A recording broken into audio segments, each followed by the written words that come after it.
Good morning, everybody. Today, we're going to continue working with the drawing tools, but specifically today and tomorrow, we will be working with a pen tool. That's lesson 7 in the latest textbook. So that's what we'll be working with today. What you're seeing on the screen right now is the finished product. Okay, so that's what it's supposed to look like when we're all done. We're going to create these elegant serpentine kinds of curves using the pen tool. And the start file for us, they give us, it's kind of like a connect the dots. You know, when you go to a Denny's restaurant and you bring your kids and you want them to be occupied while they're waiting for a meal, and they bring a placemat. And on the back of it, it has a little drawing and they connect the dots and wind up with an illustration. That's kind of what we're doing with this. Just showing you approximately where you should be putting anchor points. That's what these are. The paths that you're creating are called Bezier curves. There are fundamentally two kinds of anchor points. There are curve points and there are corner points. And we'll demonstrate how to create both and what difference between the two. So before we actually work on this, which will be tomorrow, we're going to work with a start file to show you how to use the fundamental, understand and to work with the fundamentals of the pen tool. Before I start with this lesson, though, I wanted to tell you a little bit more about the Tokidoki assignment that everybody should be starting and working on. Remember, that's to design 3 skateboard decks, and I talked about that briefly yesterday. What I also did is I provided for you on Canvas in modules. Here is a video by Simone Legno, this demonstration that he did, on which I based my assignment. So he gives you kind of a rundown of how he approaches his designs. He starts typically the way I did yesterday. However, he has a huge library of images from which he draws upon to create his skateboards. But he's worth watching. It's only 13 minutes long, so I suggest that everybody do that. It's good, you know, in the middle of all of this, to take a break and a few minutes. If you want to see more of him and what he does, if you go to lynda.com, remember I talked about that the first day of class, and you can get that through the LA County Library. It's a full-on interview with Linda Weinman and Simone. So that's that. So let's go ahead and start with the pen tool, Bezier curves. If I come over here to the left in my tools, the pen tool is right here. And if I click on it, come on, and I'm going to tear off the tab. So you see the underlying additional tools that are variations on the pen tool. So the first one to the left is the pen tool. That's what you use to create your paths, your Bezier curves. If you wish to add an anchor point, you use this tool. If you wish to remove an anchor point, you use this tool. If you wish to convert an anchor point from a curve to a corner point, or vice versa, a corner point to a curve point, you use this tool. And you can switch back and forth. If you like using the curvature tool, you can, once you've created a path, you can go back and you can use the curvature tool. And then once you've used the curvature tool, you can go back and use the pen tool. It's very flexible, and depending on what it is that you're creating, designing, illustrating, they both can work together very nicely in tandem with one another. So first thing that we're going to do, I've got this little crown shape here. is we're going to create a polygonal or a polygon shape. Now this is at the moment an open path, and you can't, to create a closed path, I'll show you how to do that as well. But we're going to start with the pen tool. We're going to come down here, and I'm going to make sure in layers that I have the practice layer selected. If you recall from yesterday, I talked about templates. That's what they have provided for you here, so that a little guideline for you, but it's on a separate layer and it's locked and it's grayed, tinted back so it doesn't get in the way. So we want to make sure that we're working on the practice layer. I move over 0.1. Where you start doesn't really matter.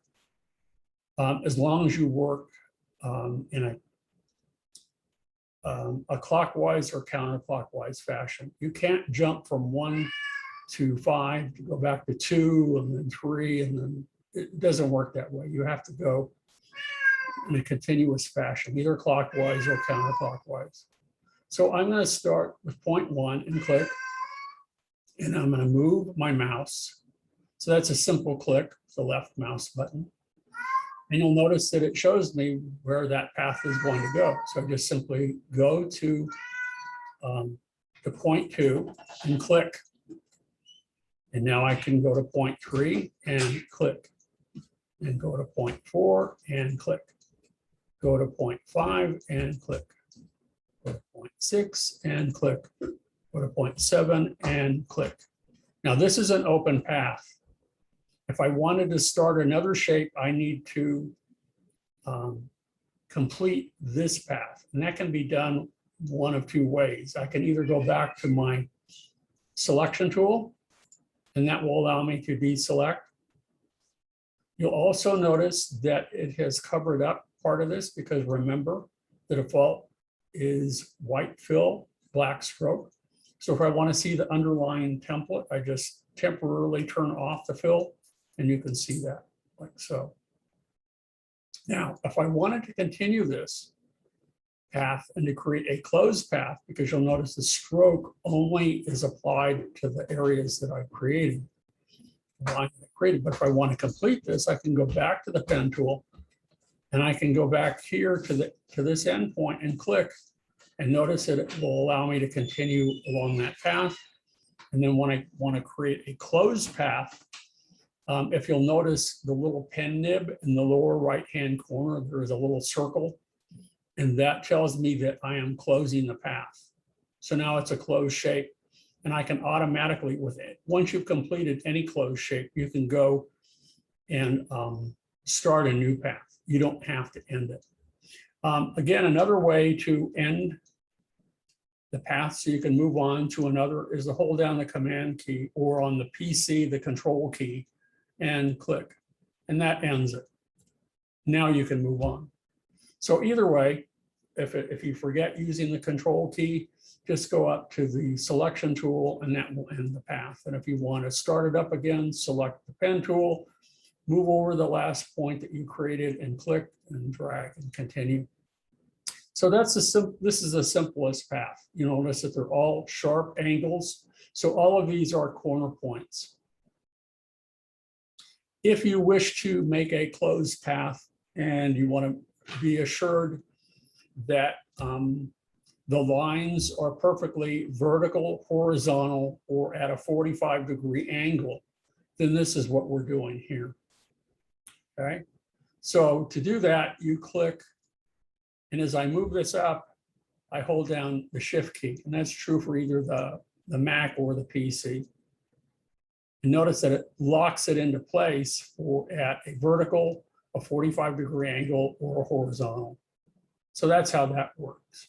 So now I can go up to 0.2 and click, and I can go to 0.3 while I continue to hold down the Shift key and click again. And then I move up, and notice if I continue to hold down the Shift key, it wants to create the next point at a 45-degree angle.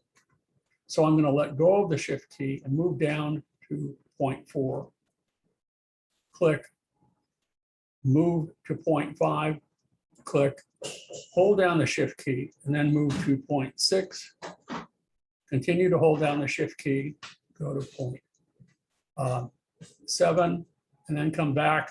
And again, once I move the mouse over my start point, I get that little circle in the lower right-hand corner.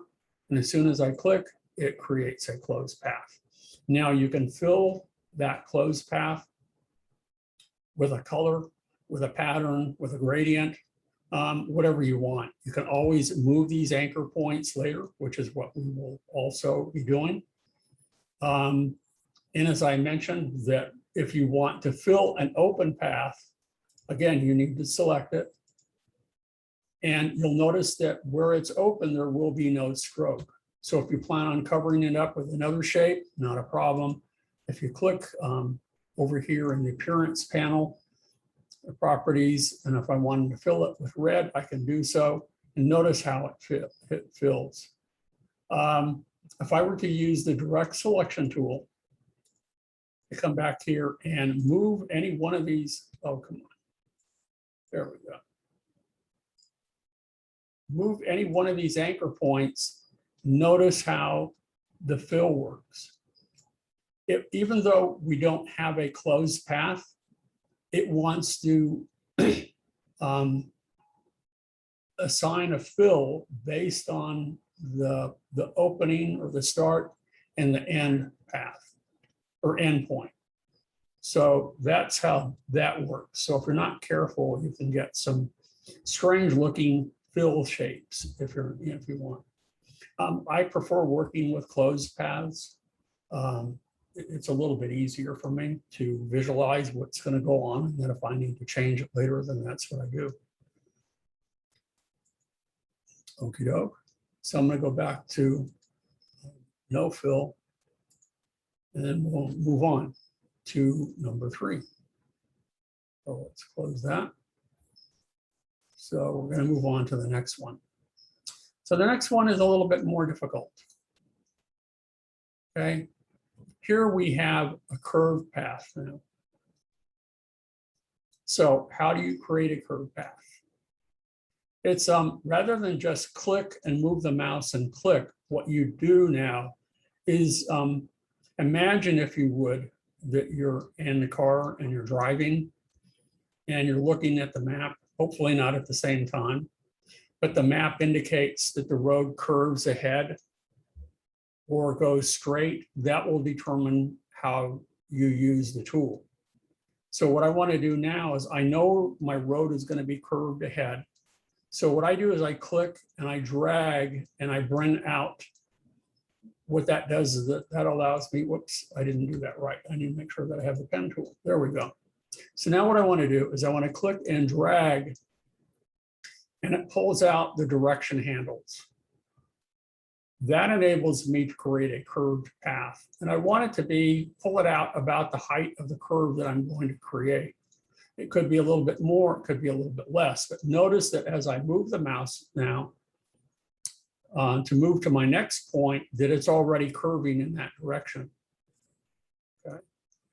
Now upward, because that's what I did. I clicked and dragged upward. So that's the direction of the curve. Now I could go ahead and I could add an anchor point up here, but I think a key to using the pen tool efficiently is to try to use as few points, anchor points as possible along the Bezier curve. So what I'm going to do is go to my end here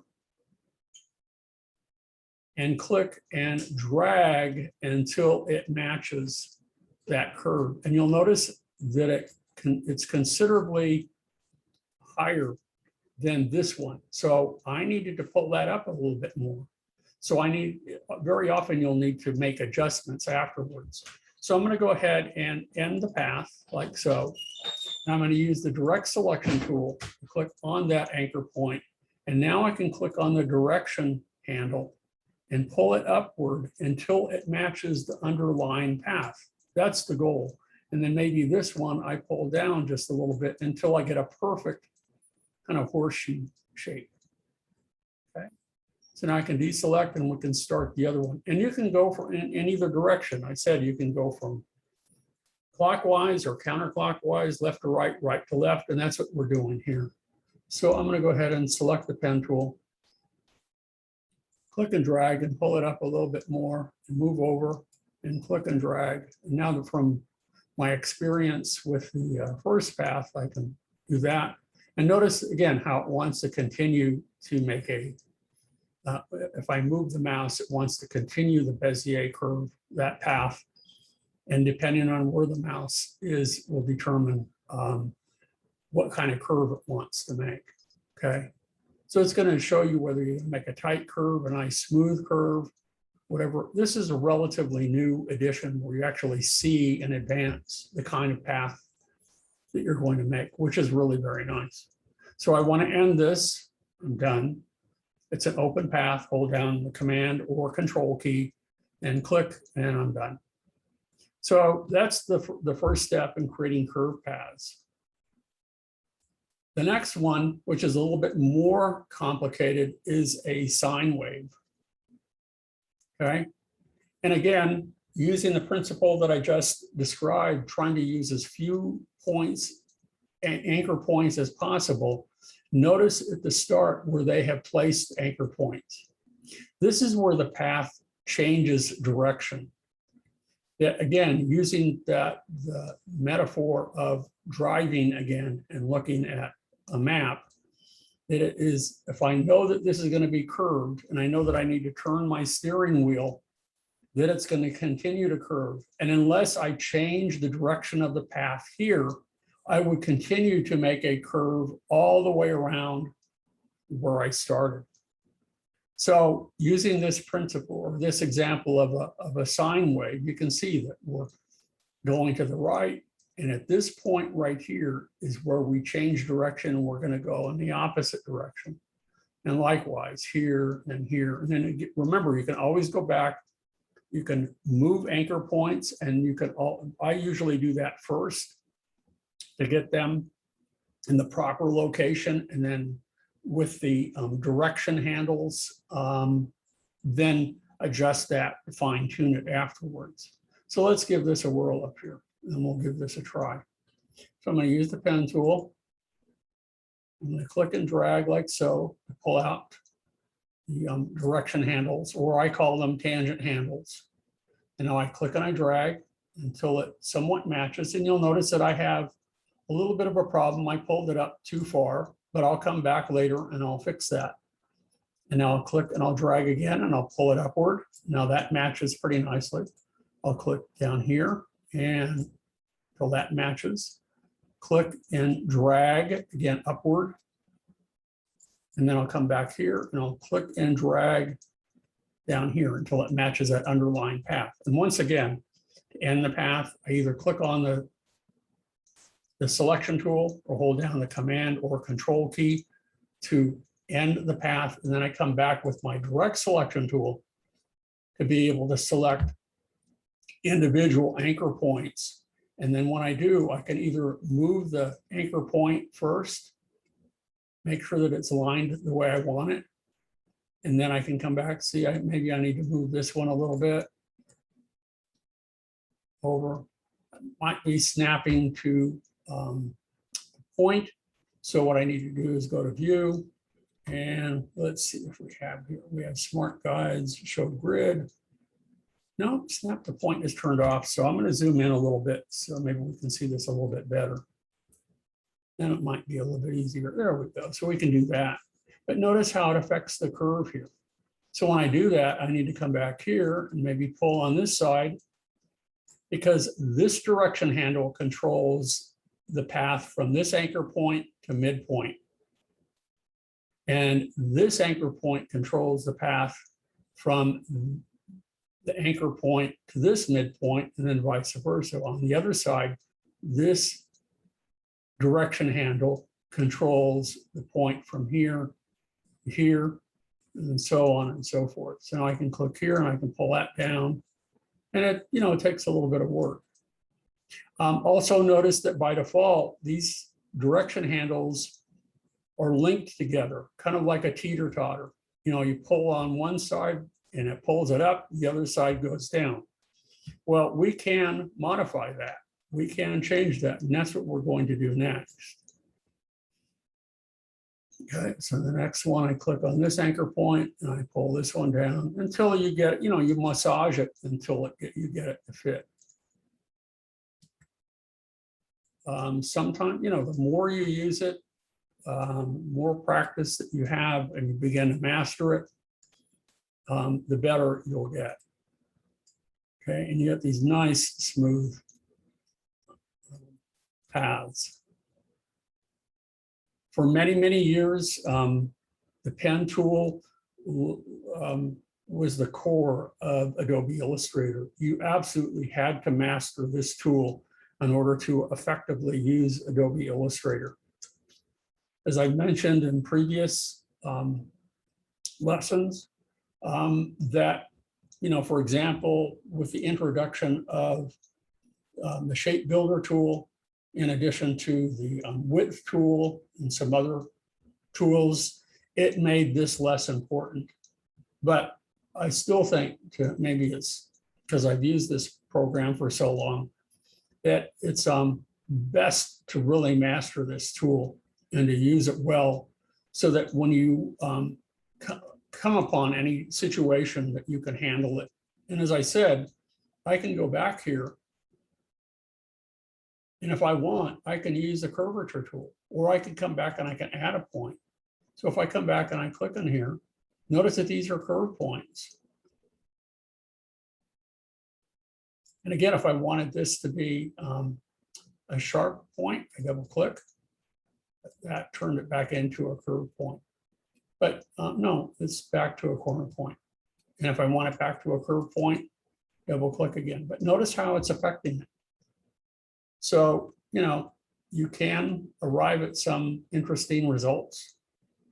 And if you want to come back and you want to continue with the path using the curvature tool, you can do so. You can go back and forth. Okay. So there we have that. Let me go back with the pen tool. Let's zoom out a little bit and go to the next part. So this is a nice little sine wave. But what if you want to make a scallop shape? So what we're doing here, if we look at the start here, this is a little bit different. They give us directions. So if you're unable to follow my direction, my verbal directions in my example, then you want to read these. But again, because it's curved, you click and you drag. Then you move to the next point and you click, but then you hold down in the Option key. So that enables you to disengage the direction handles so that they're no longer linked like a teeter-totter, but they can work independently of one another. Then you move to the next point, and the next point, and the next point. So that's what we're going to do here. Okay, so I'm going to click and drag like so. Then I'm going to click and drag until that matches. And notice I pulled that up a little bit too far. That's okay. Now, if I want to go to the next point and I click and I drag, I could do that. But notice what it's doing, because this direction handle wants to pull it down. I have to do something a little bit differently. So I'm going to go back like so to the last step that I did. And I'm going to hold down the Option, or on the PC, the Alt key. And I'm going to move that direction handle in the direction I want the next path to go. So now I can click, and you can see that it's going to curve in the correct direction. And I click and I drag again until it matches. Okay. And again, the same thing would occur, that it wants to curve it downward. But if I hold down the Option or Alt key, and I click and I drag and I move it up, now it will go in the correct direction. So that's all I want. So I just repeat that for my scallop shape. And then when I'm all done, if I need to modify or refine the path, I end the path. And then I go back with my direct selection tool and make the necessary changes. So that's all there is to that. Hold down the Command or Control key end it. Notice that this doesn't fit quite right. Neither does this one. So I use my direct selection tool, click here, pull this down a little bit until it matches. Take this one, make sure that I click on the right one, and move that until it matches the underlying path. Now, if you're wondering, when would you use a template? Really, for the most part, because Illustrator was designed to be a replacement tool for traditional drawing, mechanical drawing devices like compasses, T-squares, French curves, things like that. Very often what illustrators or designers would do would be to create a pencil sketch and then scan it and then use that as a template, and it could be very rough. And then you would draw this on top of it to refine it and to perfect it and make it pristine. So that still holds pretty much true today. For some of the drawings that you might want to do, it might be easier to make a sketch, take a snapshot of it with your smartphone, bring it into Illustrator, place it in there, put it as on a template layer, and then draw on top of it. Okay. So that's how we go from a curved to a corner, and a corner back to a curve. So each of these down here are corner points with direction handles pulled out so that you can then curve it. But they are disengaged. They're not that little teeter-totter that we have here. So the last one that we're going to do today is going from a curved to a straight, and from a straight back to a curve, and so on and so forth.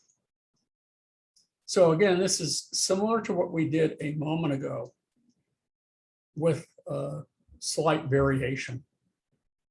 So what I'm going to do, and again, they give us written directions up here of how to do this, but I'm going to do my best to explain it here for you and to show you how to do this. So I'm going to select the pen tool, move over my anchor point and click and drag like so. And then I'm going to go ahead and pull that down, click and drag until that matches. That looks pretty good.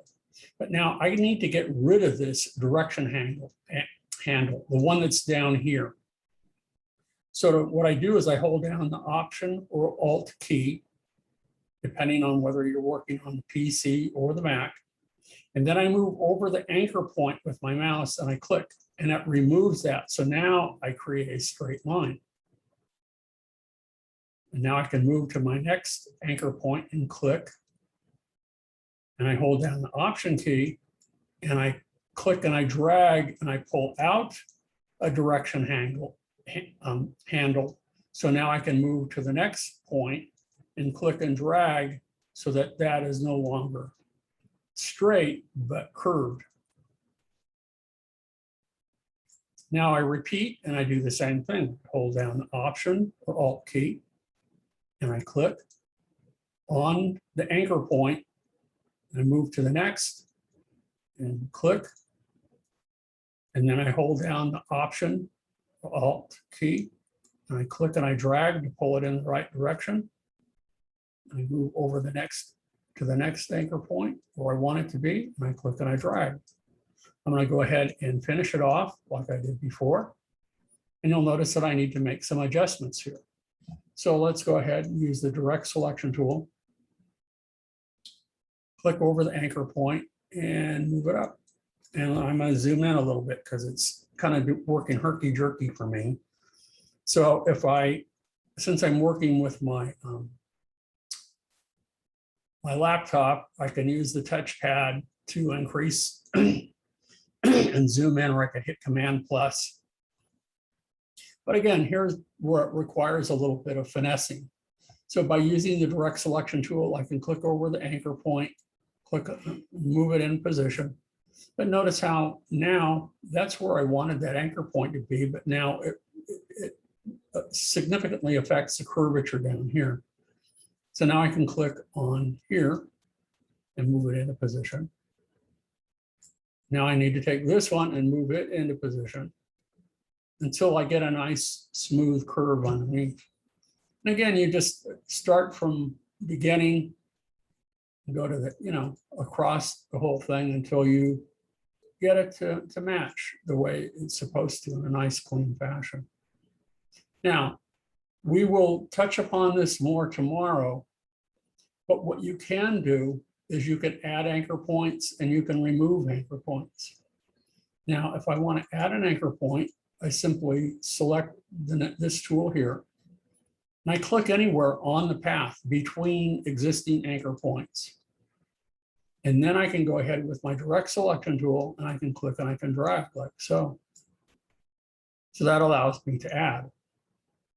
If I want to change this from a corner point to a curve point, I use the next tool, this one here, the convert anchor point tool.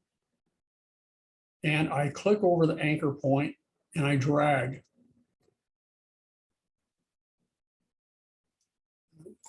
Now, if I want to get rid of this anchor point, I can do that by using the one with the little minus sign.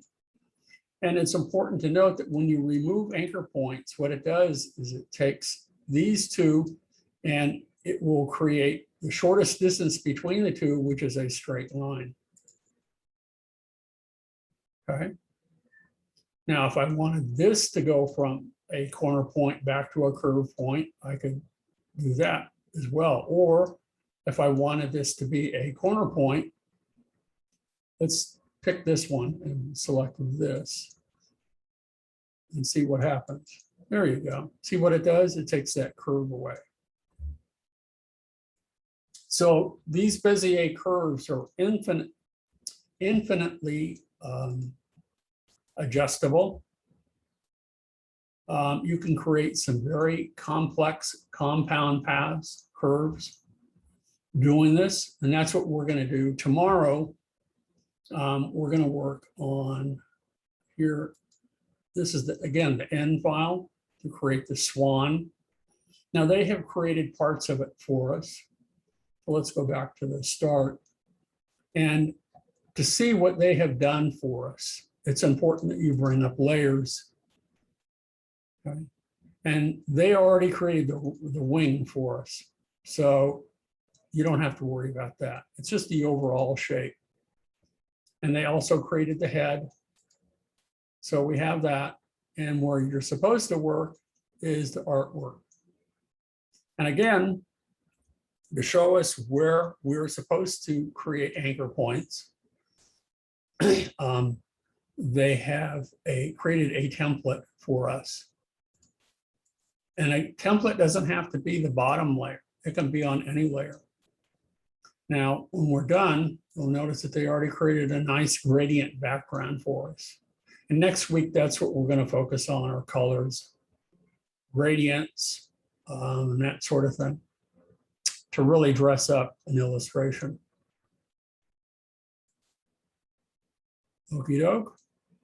So that's all I have for today. I suggest that to get you inspired for the Tokidoki skateboard assignment, that you watched a little video by Simone. You might be familiar with his Tokidoki brand. He's an illustrator, graphic designer, and his designs are put on skateboard decks. They're turned into little toys. They're put on t-shirts, creates jewelry. It's also applied to packaging, cosmetics for young teens and that sort of thing. So yeah, he's pretty well known and established, and it's worth taking a peek, see how he creates his illustrations, okay? Skateboard in particular. So that's all I have for today. Didn't take me long, a little over half an hour to get halfway through this. And as I said, we'll finish this up tomorrow. and we will have completed lesson 7. The third week of class. We'll be halfway through the semester, our summer semester. And as I said, we're doing a total of 14 lessons, so we'll be halfway through the lessons. A couple more of the lessons are a little bit, well, the last lesson should take hardly any time at all to do. That will be using symbols, and the others might take a little bit longer. So we'll, in the remaining 3 weeks, we'll complete the last 7 lessons. So that's it for me today. I hope all of you are doing well, and hope to see some of you soon. So that's it for me. I'm going to say goodbye, and I'm going to go ahead and pause my